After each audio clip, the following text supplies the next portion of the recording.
안녕하세요. 우리 주변에 있는 모든 것들 있죠? 이 책상, 지금 마시는 물, 심지어 우리가 숨쉬는 공기까지. 이 모든 걸 이루는 물질이 어떻게 전혀 다른 모습으로 변신할 수 있는지 그 비밀을 오늘 한번 제대로 파헤쳐 보겠습니다.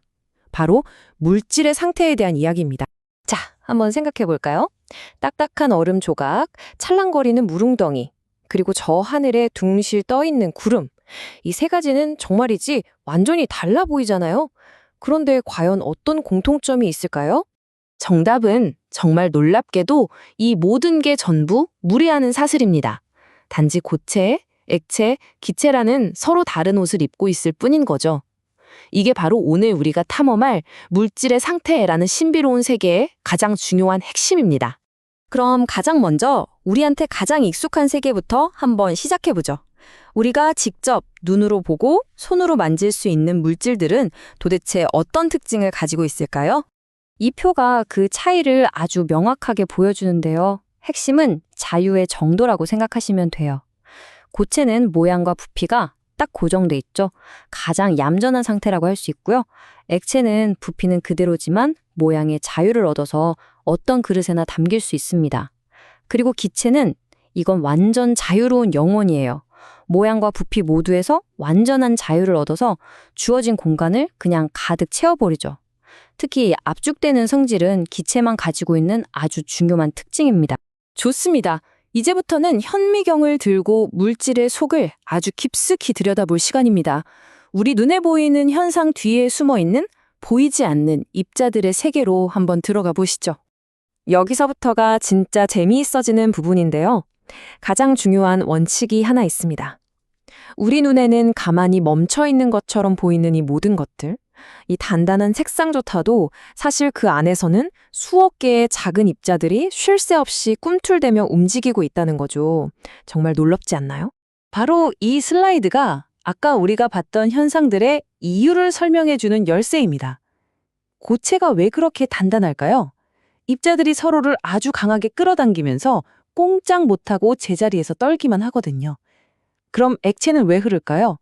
입자들 사이의 힘이 좀 약해져서 서로 미끄러지듯이 스쳐 지나갈 수 있기 때문이죠. 기체는요? 입자들 사이에 끌어당기는 힘이 거의 없으니까 완전히 자유롭게 사방으로 날아다니는 겁니다. 이게 좀 어렵게 느껴지신다면 이렇게 한번 상상해 보세요. 고체의 입자는 꽉 찬 경기장의 관중들 같아요. 액체는 붐비는 댄스 플로어 같고요. 기체는 넓은 공원에서 자유롭게 뛰어노는 몇몇 사람들을 떠올리면 딱 맞습니다. 어때요? 훨씬 이해하기 쉽죠? 자, 그럼 이 입자들은 도대체 어떻게 한 상태에서 다른 상태로 변신하는 여행을 떠나게 되는 걸까요? 그 과정을 한번 따라가 보겠습니다.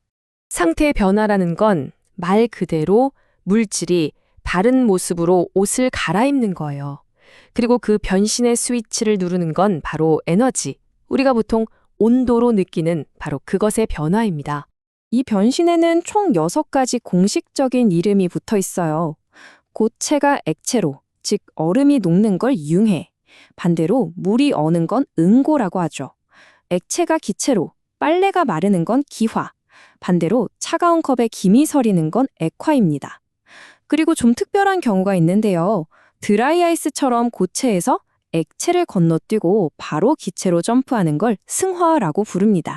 자, 얼음이 녹는 과정을 입자의 입장에서 한번 볼까요? 처음엔 다들 얌전히 제자리에서 떨고 있어요. 그런데 이 열, 즉 에너지를 받으면 어떻게 될까요? 애들이 점점 더 신나게 춤을 추기 시작하는 거죠. 그러다가 마침내 서로 잡고 있던 손을 탁 놓고 자유롭게 돌아다니게 되는 겁니다. 이게 바로 융해의 본질이에요. 그러니까 여기서 정말 중요한 점은요. 상태가 변해도 입자 자체가 바뀌는 건 절대 아니라는 거예요. 물이 얼음이 되든 수증기가 되든 H2O라는 물 분자 자체는 그대로 있는 거죠. 질량도 그대로고요. 단지 입자들이 모여서 노는 방식, 즉 배열과 움직임만 달라지는 겁니다. 자, 지금까지는 물질 세계의 일반적인 규칙들을 알아봤습니다. 근데 여러분, 모든 규칙에는 예외가 있기 마련이죠.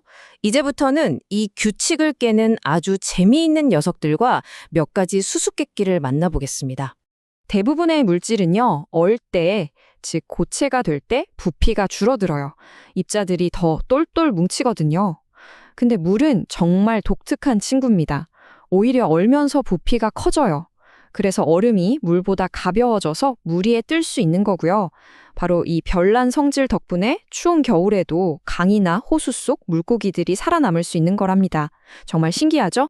그럼 여기서 퀴즈 하나 내볼까요? 이건 좀 헷갈릴 수 있어요. 여러분, 소금은 고체일까요? 아니면 액체일까요? 보세요. 이렇게 그릇에 부으면 주르르 흘러내리고 담는 그릇에 따라 모양이 바뀌는 것처럼 보이잖아요. 꼭 액체 같죠? 그래서 헷갈리기 쉽습니다. 하지만 정답은 바로 고체입니다. 왜냐고요? 다시 한번 현미경을 꺼내야 할 때예요. 우리가 보는 건 액체처럼 흐르는 소금 알갱이들의 모임일 뿐, 그 알갱이 하나하나를 들여다보면 명백하게 정해진 모양과 부피를 가진 고체인 겁니다. 자, 이제 거의 다 왔습니다. 이렇게 배운 과학 원리들이 사실은 우리 주방과 거실에서 매일같이 벌어지는 일이라는 걸 확인하면서 오늘 이야기를 마무리해 볼게요. 사실 우리는 매일같이 상태 변화의 마법을 목격하고 있습니다. 빨래가 마르는 건 기화, 차가운 음료수 컵에 물방울이 맺히는 건 액화, 프라이팬 위에서 버터가 녹는 건 융해. 이 모든 것이 우리 주변에서 항상 지금 이 순간에도 일어나고 있는 일들이죠. 이 주전자 사진이 정말 좋은 예시입니다. 끓는 물이 눈에 보이지 않는 수증기, 즉 기체로 변하는 기화가 일어나고 그 뜨거운 수증기가 밖으로 나와서 차가운 공기를 만나면 우리 눈에 보이는 하얀 킴, 그러니까 아주 작은 물방울, 액체로 다시 변하는 액화가 동시에 벌어지고 있는 거죠. 결국 생각해보면요, 물질의 상태라는 건 그 물질이 가진 에너지의 수준을 보여주는 것과 같아요. 에너지를 얻으면 더 활발해지고 에너지를 잃으면 더 차분해지는 거죠. 그럼 마지막으로 이런 질문을 던져보고 싶네요. 우리 세상에 이렇게 단순한 에너지의 변화만으로 완전히 다른 모습으로 변신할 수 있는 게 또 뭐가 있을까요? 한번 곰곰이 생각해 보시면 재미있을 겁니다.